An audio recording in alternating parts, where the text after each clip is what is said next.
Dubai वाली चुड़ैल का सोने का महल। मणिपुर नाम के गांव में एक आलीशान सोने का महल था, जिसमें दुबई की एक चुड़ैल रहा करती थी। वो दुबई की चुड़ैल अपने गांव में नव विवाहित लोगों की दुश्मन थी। तभी एक दिन एक परिवार पूरे विधि विधान के साथ मणिपुर के गांव में अपनी बेटी राधिका की शादी करवा रहे होते हैं। रात के 12 बज गए हैं। पंडित जी विवाह पूजन जल्दी से समाप्त नहीं कर रहे हैं। कहीं ऐसा ना हो कि विवाह के बीच में ही वो सोने के महल की चुड़ैल यहाँ आ जाए। सीता सोने के महल के चुड़ैल की कल्पना कर रही होती है। वहीं दूसरी तरफ दुबई वाली चुड़ैल अपने सोने के महल में। वल्लाह बीबी, इस मणिपुर के गांव में फिर कोई बेवकूफ अपनी बेटी की शादी कर रहा है।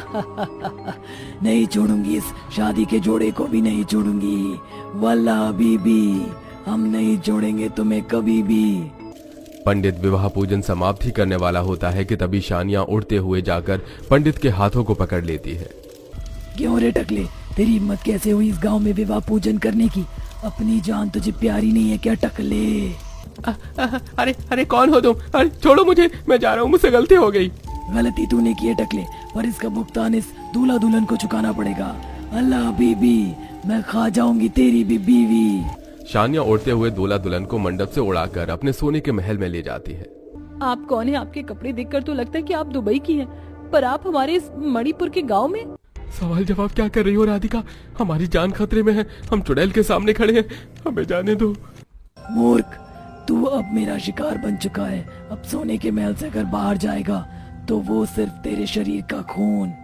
शानिया बड़े ही बेरहमी के साथ लखन की पत्नी राधिका की शरीर के मांस को नोच नोच कर खाने लगती है। वल्लाह बीबी, बहुत स्वादिष्ट है तेरी बीवी। लखन दूर खड़ा राधिका को ऐसे तड़पता देख थर थर कांप रहा था। उसे डर था कि अब शीघ्र ही उसकी भी मौत आने वाली है। तभी शानिया उसके गर्दन को मरोड़ते हुए कहती है, आखिर बकरी की माँ कब तक खैर मनाएगी? वल्लाह बीबी, मैं नहीं छोड़ूंगी तुझे भी। शानिया दोनों ही दूल्हा दुल्हन को बड़ी बेरहमी से नोच नोच कर खा जाती है। अगले दिन सुबह सोने के महल के अंदर से खून की धारा बह रही होती है। बाप रे, कितनी तेज लाल खून की धारा बह रही है भूतिया सोने के महल के अंदर से। हम लोगों को कुछ करना चाहिए, नहीं तो इसी तरह इस मणिपुर के गांव में किसी भी नौजवान की शादी नहीं हो पाएगी। गीता और मीरा की बातें महल के अंदर शिवानी सुन रही थी। या अल्लाह, इनकी इतनी हिम्मत कि ये लोग मुझे इस गांव से हटाने की कोशिश कर रहे हैं। गीता और मीरा बातें कर रही होती हैं कि तभी अचानक से उस महल का दरवाजा खुलता है और शानिया उन दोनों को महल के अंदर खींच लेती है। छोड़ दो मुझे। अजी जी, अब हमारा क्या होगा? लगता है इस चुड़ैल ने हमारी सारी बातें सुन ली हैं। गीता और मीरा थर थर कांप रही थी कि तभी वहां पर शानिया आती है। क्या कह रहे थे तुम दोनों की? मेरा कुछ करना पड़ेगा। अरे तुम दोनों को अपनी जान प्यारी नहीं है क्या? अरे तुम्हारे खुद के महल से तुम्हें कौन निकाल सकता है? हमारी तो बस थोड़ी जुबान फिसल गई थी, गलती हो गई। ना ना ना ना ना, ये गलती नहीं, साजिश थी तुम दोनों की। इसका जुर्माना तो भरना पड़ेगा। अब तुम दोनों के शरीर के मांस को कच्चा खा जाऊंगी। शानिया बड़ी ही बेरहमी के साथ अपने सोने के महल में गीता और मीरा के हाथ पैर को तोड़कर उनकी गर्दन को काट कर खा जाती है। और अगले दिन सुबह फिर सारा गांव महल के बाहर खून की धारा बहता देख घबरा जाते हैं। अरे, लगता है कल रात फिर कोई मारा गया इस सोने के महल के अंदर। एक काम करते हैं, इस महल के थोड़ा आगे हम डेंजरस का बोर्ड लगा देते हैं ताकि इसे देखकर कोई भी महल के आसपास न आए। मणिपुर गांव में सोने के महल में रह रही चुड़ैल गांव में किसी की ना तो शादी होने देती थी और ना ही कोई दूल्हा दुल्हन उस गांव में टिक पाता था। और अगर कोई भी उस चुड़ैल को उस गांव से भगाने की कोशिश करता तो शानिया उसे भी जिंदा मारकर खा जाती। यही सब देखते हुए मोहन और गोपाल महल के आगे डेंजरस का बोर्ड लगाकर वहां से चले जाते हैं। तभी उस शाम गांव में किशोर नाम का एक लड़का आता है जो उस गांव में नया होता है। किशोर की नजर उस चमचमाती सोने के महल पर पड़ती है। अरे वाह, कितना आलीशान महल है, आज से पहले मैंने कभी सोने का महल नहीं देखा।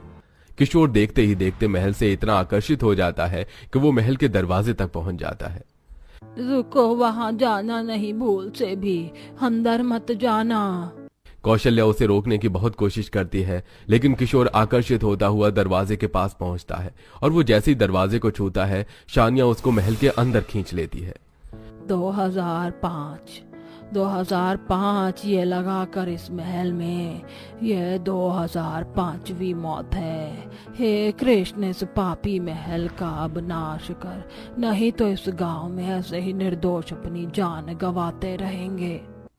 किशोर महल के अंदर घुसता है। शानिया उसके पास आकर उसके हाथ को मरोड़ते हुए कहती है, क्यों रे चिरकुट, चिंपांजी सी शक्ल के तेरी हिम्मत कैसे हुई मेरे सोने के महल को छूने की? तेरे बाप दादा ने भी कभी देखा था सोने का महल? मुझसे गलती हो गई। अगर मुझे पता होता कि यह सोने का महल किसी डरावनी चुड़ैल का है तो मैं कभी यहाँ नहीं आता। तू आया नहीं, लाया गया है। ये सोने का महल ऐसे ही लोगों को आकर्षित करता है, और जब वो आकर्षित होकर सोने के महल के अंदर आ जाते तो मैं उन्हें जिंदा मार कर, काट कर, नोच कर उन्हें खा जाती हूँ। वाला बीबी, मैं खा जाऊंगी तेरे शरीर के मांस को भी। शानिया चाकू से किशोर के हाथों की उंगलियां, फिर पैरों और सिर को काटकर खा जाती है और बाहर महल से खून की धारा तेजी से बहने लगती है। सब डर के मारे अपने अपने घरों में चले जाते हैं। ऐसे ही कई दिन गुजरते हैं। सारा गांव अब दहशत में रहने लगा था। तभी एक दिन रात में दो न्यू कपल मणिपुर के गांव में घूमने आते हैं। रात के समय सोने का महल बहुत ज्यादा चमचमा रहा था। इतने छोटे से गांव में इतना आलीशान ये सोने का महल किसने बनवाया होगा? सचमुच ये आलीशान सोने का महल कितना चमचमा रहा है। सच बताऊं तो मेरा मन कर रहा है कि हम दोनों अपनी शादी की पहली तस्वीर इस सोने के महल के अंदर जाकर लें। सही कह रही हो, चलो चलते हैं। तभी वहां पर गांव की सबरी आती है। ये महल श्रापित है और तुम दोनों नवविवाहित हो। तुम्हारा ऐसे इतनी रात को इस महल के आसपास घूमना ठीक नहीं है। हो प्लीज राम, तुम ये ड्रामा क्रिएटर बुढ़िया की बातें मत सुनो। ये पुरानी मूवी की तरह कोई सस्पेंस क्रिएट करने वाली बुढ़िया है। इसकी बातें हमें इग्नोर करनी चाहिए। सबरी की बातें इग्नोर करके राम और सीमा उस सोने के महल के अंदर घुस जाते हैं, जहां चेयर अपने ही आप हिल रही थी, पंखे चल रहे थे, फर्श पर पैरों के निशान थे। अरे यहाँ दूर दूर इस महल में कोई दिखाई नहीं दे रहा, फिर ये पैरों के निशान किसके हैं? और ये चेयर अपने आप हिल क्यों रही है? और ये पंखा भी चल रहा है। रुको, मैं इस चेयर को रोक कर देखता हूँ। राम जैसे ही उस चेयर को रोकने की कोशिश करता है, शानिया कसकर राम का हाथ पकड़ लेती है। मम्मी, अरे चुड़ैल, सीमा, यहाँ किसी ने अभी मेरा हाथ पकड़ा। राम, तुम्हारा दिमाग खराब है क्या? मुझे तो यहाँ कुछ दिखाई नहीं दे रहा है। ये कोई साधारण महल नहीं है सीमा, मुझे अब समझ में आ गया। सबरी काकी सही कह रही थी, ये चुड़ैल की आत्मा है।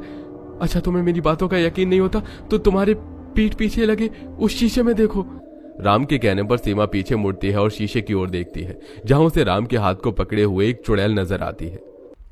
राम, यहाँ तो सच में चुड़ैल है।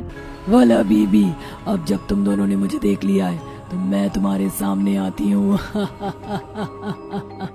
जहां शानिया महल के अंदर राम और सीमा के शरीर को चोट पहुंचा रही थी, वहीं सबरी से अब रहा नहीं जाता।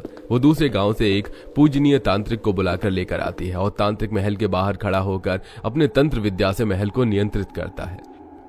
ओम कादम्बरी कालेश्वरी दुर्गा कल्याणी पिशाचिनी भट्ट स्वाहा।